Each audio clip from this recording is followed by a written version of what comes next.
It's not just enough to identify that this is a problem. It's not enough. And it's not enough to identify it and then understand that this is where the problem lies. It's how is it showing up in your life right now? That's the ultimate test. Because you don't have to be put into positions of being tested. You're going to get tested regardless. There are so many people on this planet that are just here, unfortunately, to be a test to some of us. It's just a lesson. They're here to come into your life to show you this and show you that. And then you're supposed to learn that lesson. I was that person to numerous people before. Probably now. Some of that stuff's been there for years. Like there's a lot of issues that we think, oh, it's been 2 years. It's not bothering me anymore. It's bothering you. And then I get on here and I'm trying to be so real all the time. Oh, I'm in the realest way. This is in the realest way. But is it in the realest way? If everything in your life is fake. Welcome back to In the Realest Way Podcast by Marqes Smith, where we talk about so many topics in the realest way. On this podcast episode titled Through It All, I'm going to highlight the many, many reasons why this podcast episode is so important.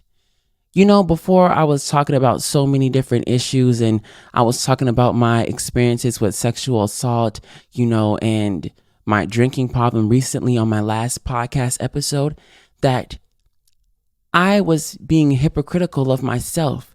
I kept talking about this is the problem. And yes, these are the reasons why these things are problems, why I drink and why I choose to indulge in, some of the self-pleasure that I did before. But I wasn't really trying to deal with the issue, And my daily life reflected that. My stress, my attitude, and how I was holding myself up. And I didn't truly understand the importance of my mind and my body.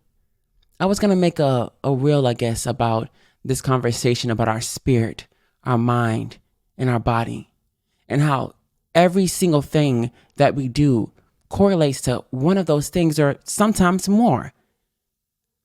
This podcast, right? I'm physically sitting here. I'm physically here. My body's here. My mind is here. I have to learn how to speak and articulate myself. And my spirit, the tenacity that's in my body is telling me these things and how I feel deep down, right? My mind, my body, my spirit. But even though this podcast is in the realest way, I was still corrupting myself by allowing these moments to continue to happen. Now, I'm not saying that through these moments that it's not okay to feel these things, because as I went to therapy, I learned my behavior. And a lot of the things that we go through or how we react to the things that we go through because they're similar are due to, I guess, trauma or things that happened to us in the past. We feel certain things before and we see similarities now that we don't realize that these responses are from trauma. And they're not going to just fix their self. It's not just going to magically happen one day. Oh, I now know that there was a problem, right? That's number one. First, you got to realize that there's a problem. I did that. I realized that, I was drinking or I was, indulging in self, gratification. That's the problem. But what is it rooted in? I got to that point. Oh, it's rooted in, trauma, sexual assault. It's rooted in all these different things that I went through. But now it's like, okay, how is it showing up in your body, in your mind, and in your spirit? How is it showing up? And in your current state, you're gonna know. It's not like you go over here and you apply for a job and you gotta wait. Your body's gonna tell you if you're actually okay with what's going on. And how are you dealing with these stressful environments, these stressful spaces? How are you showing up? I was constantly filled with anxiety. I was constantly overwhelmed, angry, easily irritated. My spirit wasn't okay. So my body wasn't okay. And one thing I learned from psychology, one thing I learned about listening to other people is your body is so focused on your current self right now that it doesn't have time to look at the future. It doesn't have the time to heal a wound that, will take days to heal. It's not going to heal it. It's so focused on the stressors that are going on right now things that we shouldn't even allow to stress us. Again, these things that our body does to protect us, there's nothing wrong with it, but it's how we hold ourselves up. It's how we move forward every single day. Nobody's saying that you having trauma responses is bad, but it's how you deal with it. It's how you show up to not just yourself, but other people. We do not live on this planet ourselves. We don't live on this planet ourselves. So stop focusing on the wrong things. And this is not just for the people who are, dealing with trauma or, from becoming an alcoholic or a drug addict or, self-gratifying yourself or anything like that. But to the people who have family members, people that they care about, it's not as simple as stop, doing drugs, stop drinking, or stop dealing with, self-gratification. It's not that simple. It's not. And anything can be addictive. You can be addicted to staring at a wall if your body allowed you to. If you allowed your mind and yourself, anybody, you can be addicted to anything. And who are you to tell somebody that what they're going through and how they felt is minuscule? It's small compared to the truth that you know. Everybody's experience is different. But one thing that is the same is our bodies, the chemistry is the same, right?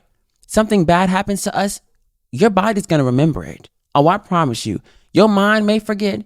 Your spirit may, feel empathy for this person or, extend, love to this person.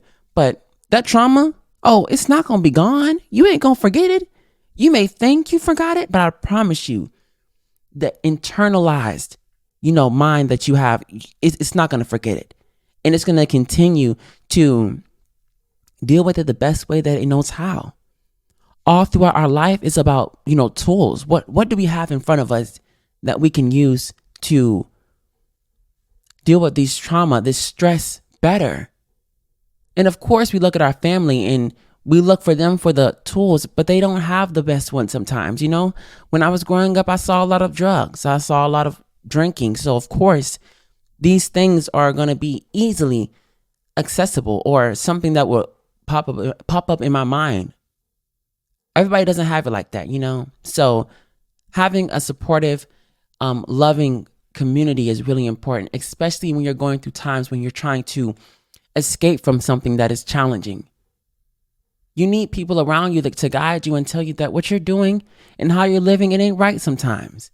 How you're moving, you know what? You need to stop drinking. You can't drink anymore.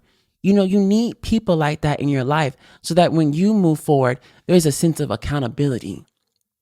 Sometimes our spirit will give up and our mind will follow our body. You know how many times, an example is running 2 miles, right? You running 2 miles. Your body will not give up until your mind gives up, until your spirit gives up. They're always fueling each other. It's not just about physically how far can you exert yourself, but mentally. Because our minds are telling us that we're at our limit, but we're not. You don't know how far you could go. You don't know how far you could reach if you decide to look inward and understand that, hey, it's not just enough to identify that this is a problem. It's not enough. And it's not enough to identify it and then understand that this is where the problem lies. It's how is it showing up in your life right now? That's the ultimate test. Because you don't have to be put into positions of being tested. You're going to get tested regardless. There are so many people on this planet that are just here, unfortunately, to be a test to some of us. It's just a lesson. They're here to come into your life to show you this and show you that. And then you're supposed to learn that lesson. I was that person to numerous people before. Probably now. I was put on this space, this exact moment to come into your life, to do whatever I did, regardless if it's positive or negative, to come into your life and show up that way. Now, what are you going to do about it though? Because people come and go. People are going to be here. The next day, they may not be there anymore. We have to decide to be better for ourselves. And yes, having a supportive community matters. But at the end of the day, it takes you.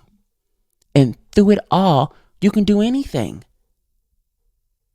This challenges I face, going through trauma, trying to find myself again, trying to find who I thought I was before, thinking that that was who I needed to be, and then getting to a person to where I'm happy where I am right now.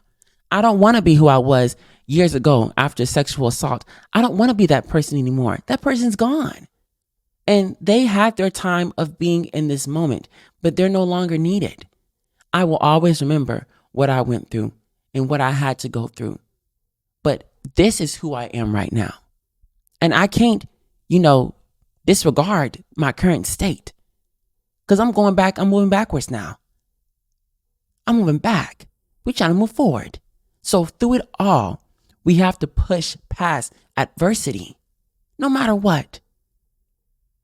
Lean on people who are worthy of you being leaned on. The last podcast, I'm worthy. You're worthy of having supportive people in your life. You don't have to deal with shitty people. You don't have to. As long as you know what you want, as long as you know who you are in this state of mind, who you are through your mind, your body, your spirit. If you know who you are, the right people will come to you. We get so eager to find the right people that we don't understand that just living life and staying true to who you are, they're going to come. They're going to come. And sometimes we're looking in the wrong places. You at the club looking for somebody who's going to care about your feelings and your emotions. Now, I'm not saying everybody in the club ain't going to care about your feelings and your emotions, but I'm like, read the room. Okay, come on, hello. They ain't here to talk about their feelings. They're here to get crunk, to get lit. You want to go somewhere thoughtful? Go to the library. You want to go somewhere thoughtful? Go to the park or something. Do something different. Don't expect to find people or spaces worthy of your power if you're going to the wrong places. They don't honor that there. They don't respect that there, or at least not in that moment. So it's important that you take yourself to places where you are honored, and always to honor yourself first. Always. No matter who comes in your life and who leaves, honor yourself. And through it all, you can do anything. I know you can, because I'm living proof. I'm living proof of every situation that I've been through, and I found a way out of it. And you can do it too. So I don't want to lie to God. I don't want to talk forever on this podcast, because I know I said what I needed to say. And that's just as important, okay?